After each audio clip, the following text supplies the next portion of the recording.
Hi everyone, welcome to my channel. My dear students, देखिए आज इस वीडियो में हम आपको इंग्लिश में आई थिंक कहाँ पर यूज़ करते हैं और आपको कैसे यूज़ करना है सही इंग्लिश के लिए इस वीडियो में हम सिखाएंगे। साथ ही आगे हम आपको सिखाएंगे कि अगर आप ये कहते हैं, किसी को सलाह मशवरा देते हैं, सजेशन देते हैं कि आपके लिए कोई चीज़ अच्छा होगा, तो आप ग्रामेटिकल पोर्शन में क्या क्या चीज़ यूज़ करोगे, कैसे वर्ब का कौन सा फॉर्म यूज़ करना है, ये सभी चीज़ें इस वीडियो के अंदर आप सीखने वाले हैं। तो सबसे पहले हम यहाँ पे क्या सीखेंगे, आई थिंक यानी कि मुझे लगता है या मैं मानता हूँ। ठीक है, इससे रिलेटेड सेंटेंसेस आप सीखेंगे। अब देखिए, जब आप कहते हैं ना कि मुझे लगता है, इसका मतलब आप श्योर नहीं है। मैं मानता हूँ, इसका मतलब ये हुआ कि आप कोई चीज़ आपको ऐसा लगता है बट आप श्योर नहीं हो, नहीं देखे हो। तो वहाँ पर जब भी आपको कहना होगा ना कि मुझे लगता है या मैं मानता हूँ, तो उसके लिए इंग्लिश में आपको क्या बोलना है, आई थिंक। ठीक है, सबसे पहले आई थिंक को समझते हैं। यहाँ पे अगर मुझे लगता है तो आई थिंक हम यूज़ करेंगे। ठीक है, और अगर आपको यहाँ पे कहना हो कि तुम्हें लगता है, तो हम यू और थिंक अपनी जगह पर रहेगा। ठीक है, लगता है, और ये है की वजह से आप ध्यान देते रहेंगे कि V1 ही लगेगा। ठीक है, थिंक थिंक। उसके बाद अगर उसे लगता है तो जाहिर सी बात है आप ही यूज़ करेंगे उसे के लिए। अब यहाँ पर अगर लगता है या है की बात करेंगे तो यहाँ पर क्या हो जाएगा, वर्ब का फिफ्थ फॉर्म यूज़ होगा, यानी कि अब आप कहिएगा थिंक्स, ही थिंक्स। ठीक है, तो यहाँ पे आपको क्या ध्यान रखना है कि अगर सब्जेक्ट आपका ही या शी है तो आपको V5 बोलना है कि ही थिंक्स, शी थिंक्स, यानी उसे लगता है। लेकिन इसके अलावा अगर आपको ये कहना है कि मुझे लगता है तो आई थिंक बोलेंगे, तुम्हें लगता है तो यू थिंक बोलेंगे, या तुम मानते हो। ठीक है, उन्हें लगता है तो दे थिंक बोलेंगे। क्लियर हो गया, हमें लगता है तो वी थिंक ही बोलेंगे। ठीक, अब ये भी समझ गए आपको किसके साथ थिंक लगाना है, किसके साथ थिंक्स लगाना है। क्लियर हो गया। श्योर नहीं है तो आप इस तरह के वाक्य बोलते हैं। यहाँ पर हम सबसे पहले ये सभी को इरेज कर देते हैं। ठीक है, और अब हम सेंटेंस पे चलेंगे और सेंटेंस को देखेंगे कि सेंटेंस में कैसे इसका यूज़ हुआ है। क्लियर, ठीक है। यहाँ पर देखिए, जैसे कि पहला सेंटेंस आपका क्या कह रहा है, पहला सेंटेंस आपका कह रहा है मैं मानता हूँ तुम गलत नहीं हो।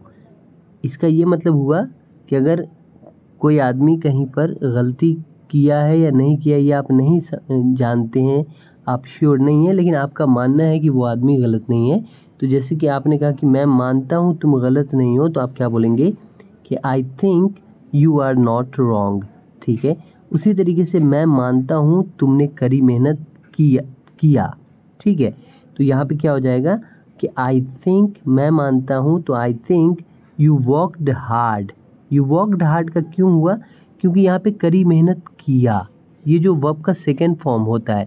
जब भी कोई काम किया, कोई काम कर लिया आपने, तो मतलब आपने काम को पास्ट में कंप्लीट किया है। तो वहाँ पर जब भी किया रिलेटेड रहेगा किसी भी काम से, जैसे कड़ी मेहनत से है तो वहाँ पे कड़ी मेहनत काम है। ठीक है, तो वर्कड हार्ड होता है, वर्क वर्ब है, तो आपको वर्क जो है वो V1 होता है और इसका सेकेंड फॉर्म फिर लगाना है वर्कड, यानी क्योंकि आपने कड़ी मेहनत किया। क्लियर हो गया। उसी तरीके से देखिए, मैं मानता हूँ कि यह काम कठिन है। अब मैं मानता हूँ तो आई थिंक दिस वर्क, यह काम इज़ हार्ड, यानी कठिन है। This work is hard. अब यहाँ पे देखिए, मैं मानता हूँ कि अंग्रेज़ी सीखना आसान है। I think learning English is easy. यहाँ पे लर्न इंग्लिश नहीं होगा, यहाँ पे लर्निंग इंग्लिश हो जाएगा। Learning English is easy. अब इस सेंटेंस को आप चाहो तो बदल सकते हो, जैसे कि अगर हम यहाँ पे बोल दें कि वह मानता है तुम गलत नहीं हो, तो जैसे यहाँ पे वह मानता है आएगा, तो आप यहाँ पे आई हटा दीजिएगा, आप बोलिएगा ही, और थिंक को बोलिएगा थिंक्स। क्या बोलिएगा, थिंक्स। क्लियर हो गया।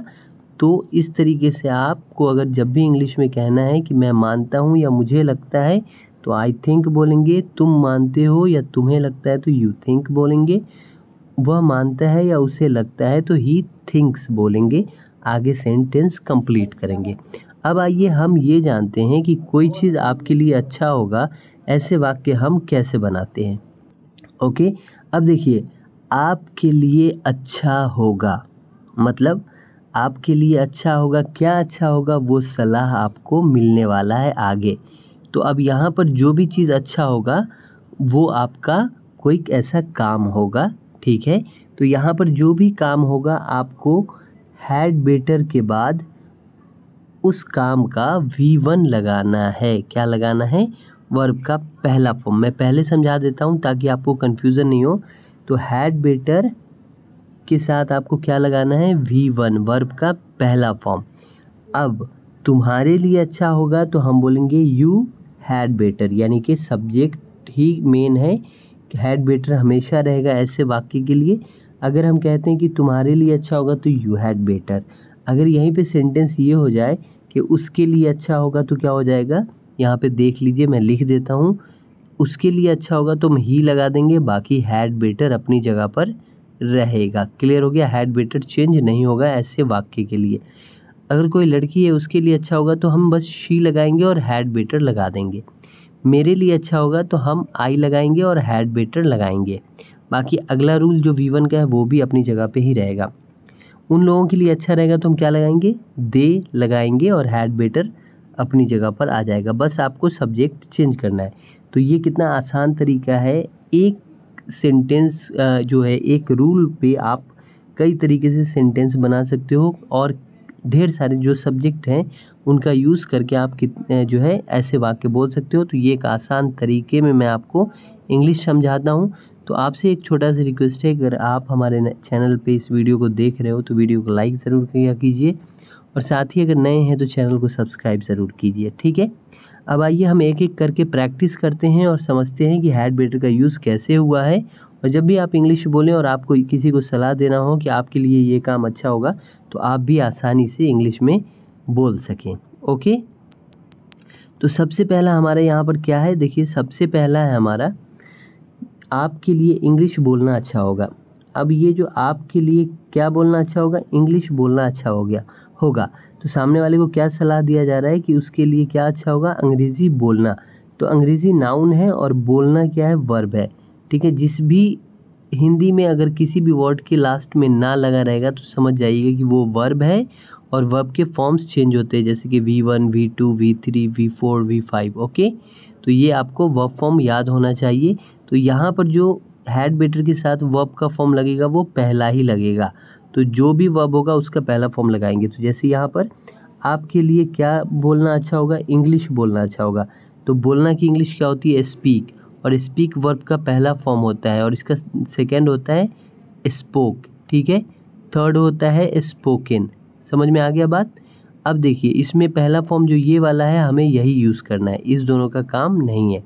हम क्या बोलेंगे? You had better speak English. You had better speak English. आपके लिए अंग्रेज़ी बोलना अच्छा होगा, ठीक है। हम एक बार इरेज कर देते हैं इस पूरे को। सॉरी, हम क्या करते हैं, इसे एक बार जल्दी से जो है इरेज कर देते हैं। चलिए, अब देखिए यहाँ पर, तो नेक्स्ट हमारा क्या है? आपके लिए वहाँ जाना अच्छा रहेगा। अच्छा होगा या अच्छा रहेगा एक ही बात है। तो आपके लिए वहाँ जाना अच्छा होगा, इसका मतलब क्या सलाह दिया जा रहा है कि वहाँ जाना आपके लिए अच्छा होगा। इसमें काम क्या है आपका? जाने का, ठीक है। क्या है? जाने का। जाना और कहाँ? तो वर्ब से पहले देखेंगे हिंदी में वहाँ जाना। तो जाना को पहले लगाएंगे और वहाँ को बाद में लगाएंगे। तो क्या हो जाएगा? You had better go there. तुम्हारे लिए वहाँ जाना अच्छा होगा। अब देखिए, आपके लिए यह काम करना अच्छा होगा, ठीक है। आपके लिए यह काम करना अच्छा होगा। तो काम करना, करना जो होता है वो डू से होता है, तो पहले डू आएगा। जैसे कि you had better do this work, है ना। You had better do this work. आपके लिए यह काम करना अच्छा होगा, ये याद रखिएगा। क्लियर? अब देखिए, नेक्स्ट है हमारा यहाँ पे आपको इंतज़ार करना सही रहेगा, अच्छा होगा, एक ही बात है। अब यहाँ पर वर्ब क्या है? इंतज़ार करना, वेट, ठीक है। तो यहाँ पे हैड बेटर के बाद आपको जस्ट क्या लगाना है? वर्ब। तो वर्ब यहाँ पे वेट है, तो आप क्या बोलिएगा? You had better wait. You had better wait, है ना।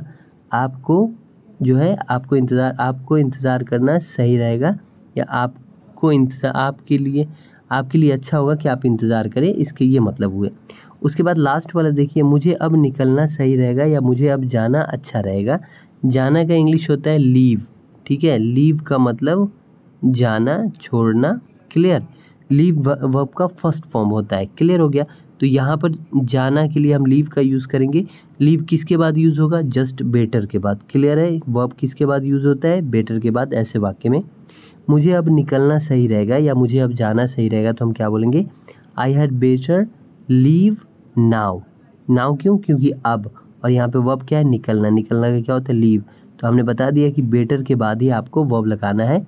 अब आप जो भी सेंटेंस बनाओगे तो उसमें ये देखना है कि ऐसे सेंटेंस में आपका वर्ब क्या है।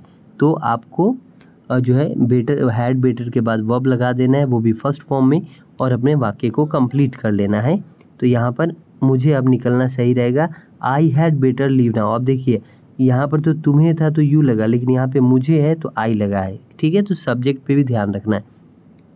अब मान लीजिए यहाँ पर एक सेंटेंस हम बोलते हैं, यहाँ पे आप देखिएगा, ध्यान दीजिएगा कि उसे जो है ना, उसे डॉक्टर से मिलना उसके लिए अच्छा होगा, ठीक है। उसके लिए डॉक्टर से मिलना अच्छा होगा। लड़का है तो हम बोलेंगे he had better, BETTER, he had better see the doctor, ठीक है। क्योंकि सी का मतलब मिलना होता है, जो कि वर्ब का पहला फॉर्म है, सी द डॉक्टर। क्लियर हो गया कॉन्सेप्ट? ओके। तो इस तरह के इंग्लिश के वाक्य को सीखने के लिए आप अभी हमारे चैनल को सब्सक्राइब कर सकते हैं, और डेफिनेटली हम आपको आसान भाषा में सिखाते हैं। और ये वाक्य भी आप इस वीडियो में भी आपको बहुत ही आसान तरीके से हमने सिखाया है, आपके दिमाग में फिट हो गया होगा। अगर वीडियो पसंद आया हो तो वीडियो को एक लाइक कीजिए, नए हैं तो अभी चैनल को सब्सक्राइब करके शेयर ज़रूर कीजिए।